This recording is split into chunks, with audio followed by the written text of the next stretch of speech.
नमस्कार दोस्तों, ढोल में पोल चैनल में आप सब मित्रों का हार्दिक स्वागत करता हूं। दोस्तों, आज के वीडियो का विषय है कि प्राचीन काल में ब्राह्मणों द्वारा जनता के साथ अत्याचार करना मनमानी तौर पर धर्म के नाम पर, और क्षत्रियों के द्वारा उनसे संघर्ष करना और जनता की रक्षा करना, ये इतिहास में वर्णित है सारी चीज़ें। और आज का ये टॉपिक जो है बहुत ही महत्वपूर्ण है, ऐतिहासिक है, और एक हमारे बहुत ही विद्वान परम संत आदरणीय विवेकानंद जी महाराज की इस पुस्तिका हमारा भारत, इससे ले रहा हूँ मैं, स्वामी विवेकानंद जी की है। और इसमें भारत का वैशिष्ट्य इस नाम से ये लेख है। इसमें से मैं कुछ अंश जो है आपके लिए इस वीडियो के माध्यम से प्रस्तुत कर रहा हूँ। दोस्तों, आपसे अनुरोध भी करता हूँ कि आप लोग यदि भारत के इतिहास के बारे में और ब्राह्मण और क्षत्रियों का और अन्य जातियों का जो योगदान रहा है उसको जानना चाहते हैं तो इस वीडियो को आदि से अंत तक पूरा अवश्य देखें। आइए दोस्तों, बगैर किसी विलंब के मैं इसमें से पढ़ के सुनाता हूँ आपको। जो व्यक्ति हमेशा अपनी जाति के प्राचीन कार्यकलापों की आलोचना करता है, आजकल सभी लोग उसकी निंदा किया करते हैं। विवेकानंद जी कहते हैं, वे कहते हैं कि इस प्रकार निरंतर अतीत की आलोचना करने के कारण ही हिंदू जाति को नाना प्रकार के दुख और आपत्तियां भोगनी पड़ी हैं। किंतु मेरी तो ये धारणा है कि इसका विपरीत ही सत्य है। आलोचना होनी चाहिए। उनका कहना है विवेकानंद जी का कि आलोचना ही सत्य है। जब तक हिंदू जात अपने अतीत के गौरव को, अपने अतीत के इतिहास को भूली हुई थी, तब तक वह संज्ञाहीन अवस्था में पड़ी रही। और अब अतीत काल की जितनी ही आलोचना हो रही है, उतना ही चहुं ओर पुनर्जीवन के लक्षण दिखाई दे रहे हैं। भविष्य की इसी अतीत के सांचे में ढालना होगा, अतीत ही भविष्य होगा। अतएव हिंदू लोग अतीत के इतिहास की जितनी ही आलोचना करेंगे, उनका भविष्य उतना ही उज्जवल होगा। और जो कोई इस अतीत के बारे में प्रत्येक व्यक्ति को विज्ञ करने की चेष्टा कर रहा है, जो काम कर रहा है अतीत की जानकारी देने के लिए, वो स्वजाति के परम हितकारी हैं। वे ही इस देश के हितकारी हैं।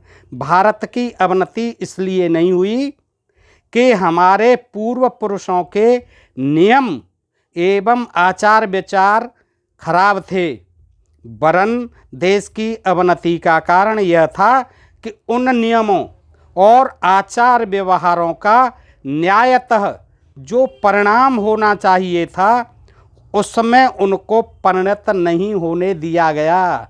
नियम तो अच्छे बनाए होंगे, लेकिन उन नियमों को सही ढंग से, सुचारू रूप से, समुचित रूप से समाज में लागू नहीं होने दिया गया। प्राचीन भारत सदियों तक ब्राह्मण और क्षत्रिय अपनी इन दो प्रधान जातियों की महत्वाकांक्षा की पूर्ति के लिए एक युद्ध क्षेत्र रहा था। प्राचीन भारत सदियों तक ब्राह्मण और क्षत्रिय अपनी इन दो प्रधान जातियों की महत्वाकांक्षा, वर्चस्व की पूर्ति के लिए एक युद्ध क्षेत्र रहा था। एक और ब्राह्मणगण साधारण प्रजा पर क्षत्रियों के अन्यायपूर्ण सामाजिक अत्याचार को निर्मूल करने में दृढ़ संकल्प हो डटे हुए थे। उस प्रजा को क्षत्रियगण अपने धर्म संगत खाद्य के रूप में देखा करते थे। धर्म संगत खाद्य के रूप में देखा करते थे क्षत्रियगण। और दूसरी ओर भारत की एकमात्र शक्ति संपन्न क्षत्रिय जाति ने जनता को ब्राह्मणों के आध्यात्मिक अत्याचार से बचाने, उनका भी, ब्राह्मणों के लिए भी बोल रहे हैं कि क्षत्रिय लोग तो राज बढ़ाने के उसमें करते थे अत्याचार, लेकिन ब्राह्मण जो है आध्यात्मिक रूप से अत्याचार करते थे। तो ब्राह्मणों के आध्यात्मिक अत्याचार से बचाने तथा निरंतर बढ़ते हुए नए नए क्रियाकांड रूपी बंधनों से उसको छुड़ाने के लिए क्षत्रियों ने कमर कस रखी थी। इस समय क्षत्रियों को कुछ परिमाण में सफलता भी मिली थी। दोनों जातियों का यह संघर्ष, वशिष्ठ का और विश्वामित्र का बहुत संघर्ष चला। तमाम क्षत्रियों का और ब्राह्मणों का संघर्ष जो है हम पुराणों में भी पढ़ सकते हैं दोस्तों। विवेकानंद जी कहते हैं कि दोनों जातियों का यह संघर्ष अति प्राचीन काल से आरंभ हुआ था। समस्त श्रुतियों में यानी ग्रंथों में यह स्पष्ट रूप से प्रकट है। कुछ समय के लिए यह विरोध कम हो गया जब क्षत्रियों तथा ज्ञान कांड के नेता श्री कृष्ण ने यह दिखला दिया, जब क्षत्रियों के नेता और ज्ञान कांड के नेता श्री कृष्ण ने यह दिखला दिया कि दोनों विपक्षी दलों का मेल किस तरह हो सकता है। उसके परिणाम स्वरूप निःसृत हुई गीता की शिक्षा, जो दर्शन, उदारता एवं धर्म का सार स्वरूप है, किंतु संघर्ष का कारण तब भी विद्यमान रहा। अतः उसका परिणाम अनिवार्य था। उससे भी, गीता से भी संघर्ष नहीं रुका। निर्धन एवं अशिक्षित जनता पर प्रभुत्व स्थापित करने की महत्वाकांक्षा इन दोनों जातियों में विद्यमान थी। अतः पुनः घोर संघर्ष की उत्पत्ति हुई। हमें उस समय का जो कुछ थोड़ा सा साहित्य उपलब्ध है, यह प्राचीन काल के उसी प्रबल संघर्ष की क्षीण प्रतिध्वनि मात्र है।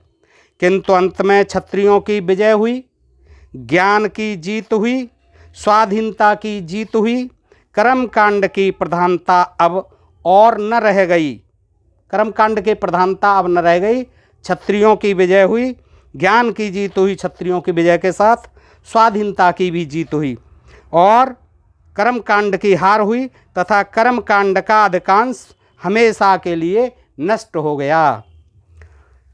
यह वही क्रांति थी जिसे हम बौद्ध सुधारवाद के नाम से अभिहित करते हैं।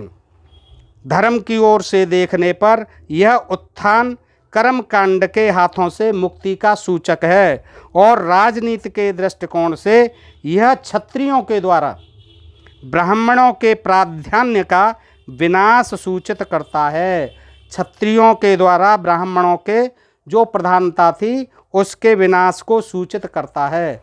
दोस्तों, थोड़ा क्लिष्ट भाषा है, लेकिन मैं आराम से पढ़ रहा हूँ, आप इसको समझिए और ये बहुत ही अच्छी जानकारी है। यह एक विशेष रूप से ध्यान देने योग्य बात है कि प्राचीन भारत में जिन दो सर्वश्रेष्ठ पुरुषों ने जन्म ग्रहण किया था, वे दोनों ही क्षत्रिय थे। वे कौन थे? वे थे श्री कृष्ण और बुद्ध। और यह उससे भी अधिक ध्यान देने योग्य बात है कि इन दोनों ही क्षत्रिय अवतारों ने लिंग और जाति भेद को न मानकर सबके लिए ज्ञान का द्वार उन्मुक्त कर दिया था। कृष्ण ने और बुद्ध ने दोनों ही क्षत्रिय वंश से थे और दोनों ने ही आम जनता के लिए बगैर किसी जात भेद, बगैर किसी लिंग भेद के अपने द्वार सबके लिए खोल दिए थे, आम जनता के लिए खोल दिए थे। भारतवर्ष के इतिहास का एक नितांत नया अध्याय आरंभ हो गया था। प्राचीन ब्राह्मण और क्षत्रिय जातियां लुप्त हो गई थीं। प्राचीन ब्राह्मण जातियां और क्षत्रिय जातियां उस समय लुप्त हो गई थीं। और पुराणों में और रामायण गीता में आता है, महाभारत में, कि परशुराम ने 21 बार क्षत्रियों से विहीन कर दिया था।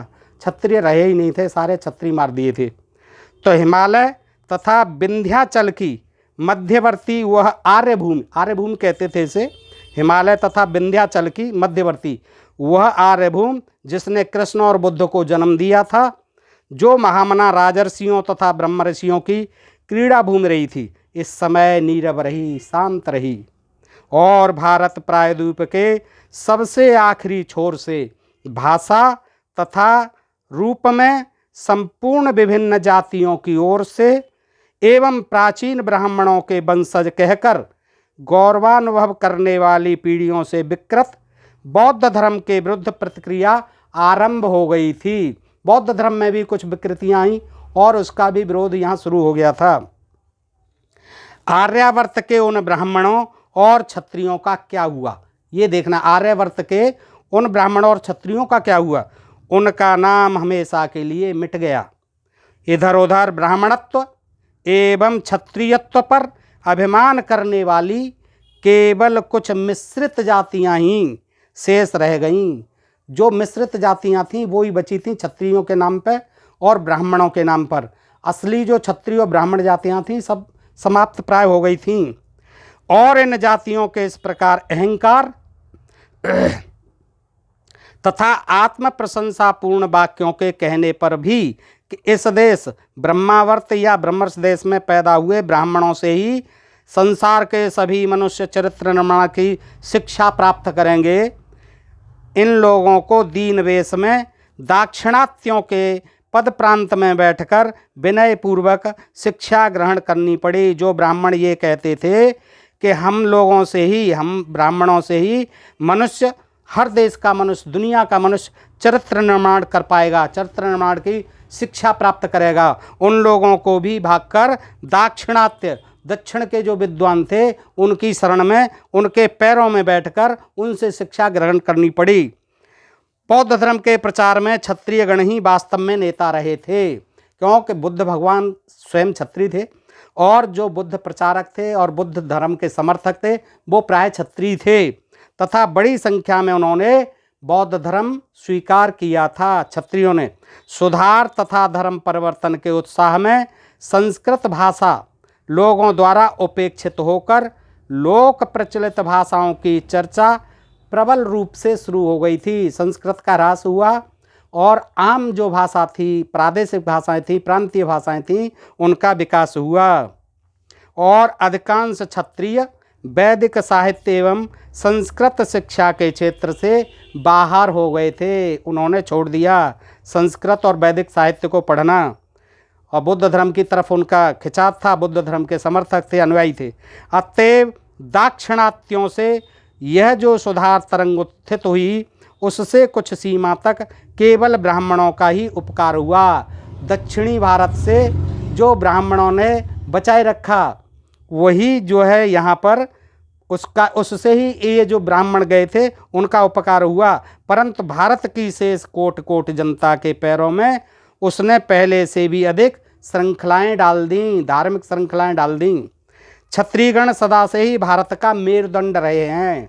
क्षत्रियगण, ये बिल्कुल सही है, क्षत्रियगण सदा से ही भारत की रीढ़ की हड्डी रहे हैं, मेरुदंड रहे हैं। अतएव वे ही विज्ञान और स्वतंत्रता के सनातन रक्षक हैं।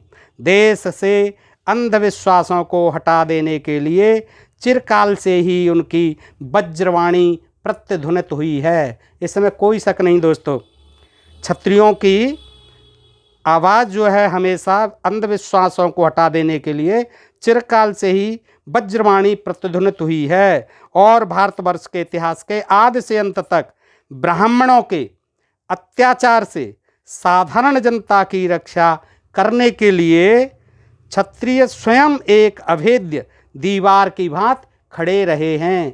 देखिए विवेकानंद जी कितनी स्पष्ट बात कह रहे हैं कि क्षत्रिय हमेशा से मेरुदंड रहे हैं और उन्होंने देश धर्म की रक्षा, स्वतंत्रता की रक्षा की है और उसके लिए वो हमेशा ब्राह्मणों से टकराते रहे हैं, संघर्ष करते रहे हैं और ब्राह्मणों के अत्याचार से साधारण जनता की रक्षा करने के लिए वे स्वयं एक अभेद्य दीवार की भांति खड़े रहे हैं।